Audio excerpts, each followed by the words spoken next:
Әлемде қазір 3000-нан астам мейрамның түрі бар.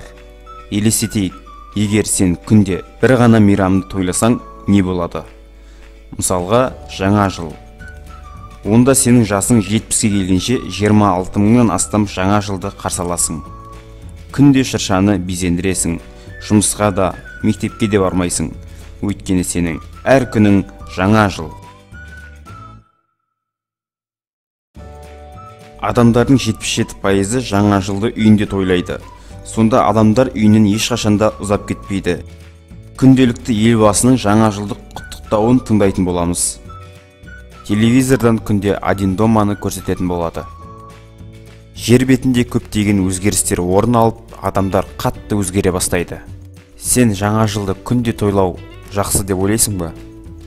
Әрине жоқ. Әр нәрсе өзінің орнымен болғанына не жетсін.